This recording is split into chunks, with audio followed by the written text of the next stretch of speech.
Hello dear student. तो आज हम लोग शुरू करेंगे इंटीग्रेशन। ठीक है, तो सबसे पहले देखते हैं इंटीग्रेशन क्या होता है। तो इंटीग्रेशन जो है वो रिवर्स प्रोसेस है डिफरेंशिएशन का। तो हमने डिफरेंशिएशन पढ़ रखा है, तो उसी का रिवर्स प्रोसेस होता है डिफरेंशिएशन। ठीक है, तो integration is the reverse process of differentiation.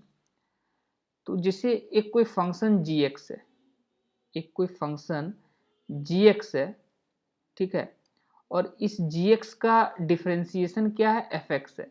D by D x of ये मेरा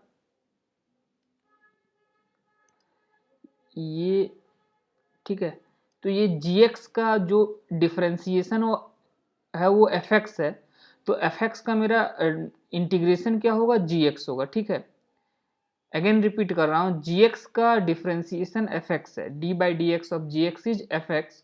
तो fx का इंटीग्रेशन क्या होगा, gx होगा। और हम लोग देखते हैं इंटीग्रेशन के बारे में। तो ये जो साइन होता है वो इंटीग्रेशन का साइन होता है। ठीक है, ये साइन मेरा इंटीग्रेशन का साइन होता है। तो ये मेरा क्या हो गया, इंटीग्रेशन का साइन हो गया। और ये फंक्शन एफ एक्स है, फंक्शन एफ एक्स है जिसे हम इंटीग्रेट कर रहे हैं। और ये डी एक्स मल्टीप्लाइड है। ये डी एक्स क्या है, जिस वेरिएबल के रिस्पेक्ट में इंटीग्रेशन होता है उसे हम यहाँ as A D x multiply करते हैं। यदि वेरिएबल y है और y के रिस्पेक्ट में इंटीग्रेशन हो रहा है तो यहाँ dy मल्टीप्लाई होगा। यदि वेरिएबल z है तो फंक्शन के साथ dz मल्टीप्लाई होगा। ठीक है, तो इसका इंटीग्रेशन क्या हो गया, fx dx का gx। ठीक है, और इसी के साथ बस एक कांस्टेंट ऐड होता है, that is c। Indefinite integration में हम लोग एक कांस्टेंट ऐड करते हैं c। इंडिफिनिट इंटीग्रेशन क्या है, integration without limit, without limit is indefinite integration, is indefinite integration. ठीक है, तो यहाँ क्या है विदाउट लिमिट, मतलब ये कि हम यहाँ ये मेंशन नहीं कर रहे हैं कि कहाँ से कहाँ इंटीग्रेशन हो रहा है, इसलिए ये इंडिफिनिट इंटीग्रेशन है। यदि यही मेंशन होता कि हमें इंटीग्रेशन कहाँ से कहाँ करना है तो वो डिफिनिट इंटीग्रेशन होता। तो ये और क्लियर हो जाएगा जब हम लोग डेफिनिट इंटीग्रेशन पढ़ेंगे, जहाँ हम लोग लिमिट पुट करेंगे कि कहाँ से कहाँ इंटीग्रेशन हो रहा है, तो और क्लियर हो जाएगा कि ये इंडेफिनिट इंटीग्रेशन क्या है। तो अभी याद रखें कि ये सब इंडेफिनिट इंटीग्रेशन है। और आगे समझते हैं इंटीग्रेशन को एक एग्जाम्पल के हेल्प से, जिससे g x equal to x square हो है। ठीक है, तो जी एक्स का डिफ्रेंसिएशन क्या होगा, 2x होगा। और तो 2x का इंटीग्रेशन क्या होगा, ये फंक्शन 2x है और x के रिस्पेक्ट में इंटीग्रेशन हो रहा है इसलिए dx मल्टीप्लाइड है।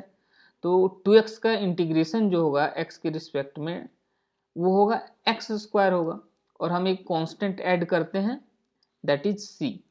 ठीक है, ये कांस्टेंट इसलिए ऐड करते हैं क्योंकि यदि जी एक्स एक्स स्क्वायर ना होके कोई एक्स स्क्वायर के साथ एक कोई कांस्टेंट ऐड हो, जैसे 1 है, या आप बोल सकते हो जी एक्स स्क्वायर प्लस 2 हो, या x square plus 3, x square plus 4, कोई भी कांस्टेंट ऐड हो, तो ये डिफरेंशिएशन जो होगा जी एक्स का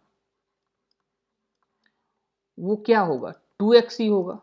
चाहे कौन यहाँ 1 हो या 2 हो, कुछ भी एडेड हो एक्स स्क्वायर के साथ, तो भी इसका जो डिफरेंशिएशन होगा वो 2x ही होगा, क्योंकि 1 का जो डिफरेंशिएशन होगा वो 0 हो जाएगा, 2 का भी 0 हो जाएगा। डिफरेंशिएशन किसका होगा, एक्स स्क्वायर का, और एक्स स्क्वायर का डिफरेंशिएशन क्या होगा, 2x होगा। इसलिए हम लोग एक कांस्टेंट ऐड करते हैं, क्योंकि कोई भी कांस्टेंट ऐड होगा उसका डिफरेंशिएशन मेरा 2x ही होगा। ठीक है, अब आगे देखते हैं कुछ, हम लोग इसमें स्टैंडर्ड फॉर्मूला देखते हैं इंटीग्रेशन में, जिसको आपको याद रखना है। ठीक है, ये सारे फॉर्मूले को आपको याद रखना है आगे के प्रॉब्लम के लिए। तो integration x to the power n dx क्या होगा, मतलब integration of X to the power N क्या होगा, X to the power N plus one divided by N plus one, plus एक कांस्टेंट ऐड होगा सी। यहाँ एन माइनस वन के equal नहीं होना चाहिए, उसके लिए एक अलग यहाँ हमने थर्ड नंबर देखा, थर्ड नंबर में देखेंगे कि यदि एक्स के साथ माइनस वन वन होगा तो उसका इंटीग्रेशन एल एन एक्स होता है, ठीक है। तो यहाँ एक्स का वैल्यू एन का वैल्यू माइनस वन नहीं होना चाहिए। इसी तरह इंटीग्रेशन ऑफ डी एक्स क्या होगा, एक्स होगा, ठीक है, प्लस सी। और ये क्या है, integration of one by x D x क्या होगा, यही पहले वाले केस में एन की जगह माइनस वन पुट करेंगे तो ये तीसरा वाला होगा, ठीक है। तो माइनस वन के केस में ये फॉर्मूला हम अप्लाई नहीं करेंगे। इस केस में क्या होगा, डी एक्स बाय एक्स का इंटीग्रेशन मेरा हो जाएगा L N x plus c, ठीक है। इसी तरह इंटीग्रेशन ऑफ कॉस एक्स क्या होगा, कॉस एक्स डी एक्स ये हो जाएगा साइन एक्स प्लस सी। हमने देखा था कि साइन एक्स का जो डिफ्रेंसिएशन था वो क्या था, कॉस एक्स था। साइन एक्स का जो डिफ्रेंसिएशन था वो कॉस एक्स था, इसलिए कॉस एक्स का इंटीग्रेशन साइन एक्स है, ठीक है, क्योंकि जो इंटीग्रेशन है वो रिवर्स प्रोसेस है डिफ्रेंसिएशन का। इसी तरह साइन एक्स का इंटीग्रेशन क्या होगा, साइन एक्स डी एक्स का इंटीग्रेशन होगा माइनस कॉस एक्स प्लस सी।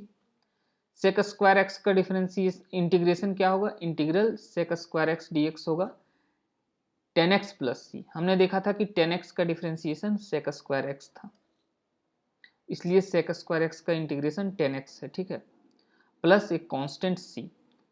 इसी तरह integration of cosec square X D x क्या होगा, माइनस कॉट एक्स प्लस सी होगा। इसी तरह integration sec X tan X, यहाँ आ जाएगा मेरा डी एक्स, ठीक है, ये डी एक्स होगा इक्वल टू क्या होगा, सेक एक्स प्लस सी, ठीक है। इसी तरह integration cosec x into cot x, यहाँ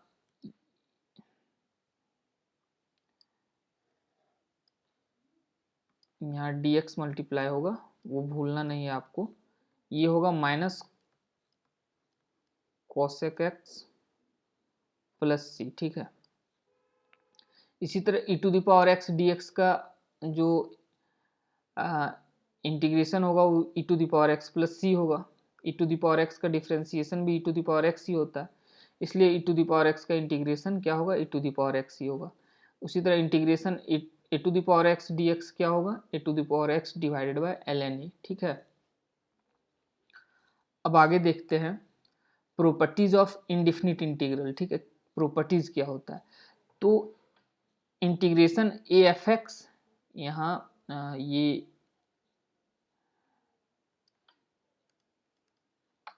यहाँ डी एक्स होगा, ठीक है, इक्वल टू, तो ये मेरा जो होता है integration A F x D x वो क्या होगा, एक इंटीग्रेशन के बाहर आ जाता है, ए मेरा इंटीग्रेशन के बाहर आ जाएगा और इंटीग्रेशन किसका होगा, एफ एक्स का होगा, ठीक है। तो a integration F x D x. इसी तरह फंक्शन यदि दो डिफरेंट फंक्शन का एडिशन हो, जिसे integration F x plus G x D x क्या होगा, तो ये स्प्लिट हो जाएगा, इंडिविजुअली ईच फंक्शन का इंटीग्रेशन होगा, that is integration F x D x plus integration ji x D X, ठीक है। इसी तरह तीसरा जो है वो पहला और दूसरा का ही कॉम्बिनेशन है, integration A F x plus B G x D x क्या होगा, ये क्या होगा, स्प्लिट हो जाएगा और इंटीग्रेशन स्प्लिट हो जाएगा और ए इंटीग्रेशन के बाहर आ जाएगा, तो ये क्या हो जाएगा, a F x D x plus a integration F x D x plus b integration ji x D x.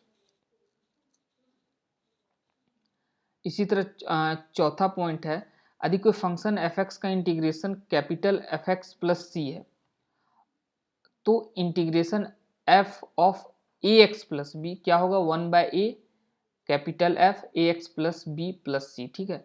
तो मतलब ये हो रहा है यहाँ पे कि यहाँ x की जगह क्या हो रहा है, एक लीनियर फंक्शन ऑफ x आ जा रहा है, ठीक है। यदि x की जगह रिप्लेस हो जा रहा है एक लीनियर फंक्शन ऑफ x से, that is A x plus B, तो क्या होगा, बस आपको यहाँ वही x की जगह लीनियर फंक्शन ऑफ x से रिप्लेस कर देना है और बस एक क्या करना है, हमें डिवाइड कर देना है x के कोफिशिएंट से, ठीक है, दैट इज a। आपको a से बस डिवाइड कर देना और x की जगह वही रिप्लेस कर देना है जो फंक्शन है, लीनियर फंक्शन ऑफ x। ये चौथे वाले पॉइंट को हम समझते हैं कुछ 3 एग्जाम्पल के माध्यम से, तो ये और क्लियर हो जाएगा। जैसे integration ax plus B to the power n dx, ठीक है। तो हमें क्या पता है, हमें जो हमने फॉर्मूला देखा था वहाँ में x to the power n dx का इंटीग्रेशन पता है, x to the power n plus one divided by n plus one plus c, ठीक है। लेकिन यहाँ क्या है, जो ये क्वेश्चन है यहाँ x की जगह क्या है, यहाँ पे क्वेश्चन में x की जगह ax प्लस b है, मतलब x is replaced by a linear function of x, ठीक है। तो हमें बस कुछ नहीं करना है, यहाँ पे हम वही रिप्लेस कर देंगे इस जगह ax प्लस बी से और कोफिशिएंट ऑफ x से डिवाइड कर देंगे। तो ये मेरा क्या आ जाएगा, बस इस जगह हम ax प्लस बी रख देते हैं, ax plus B to the power n plus one divided by n plus one, ठीक है। और क्या करना है, एक चीज आपको करना है कि कोफिशिएंट ऑफ x से डिवाइड कर देना है, तो यहाँ a से डिवाइड हो जाएगा और एक कांस्टेंट ऐड होगा c, ठीक है।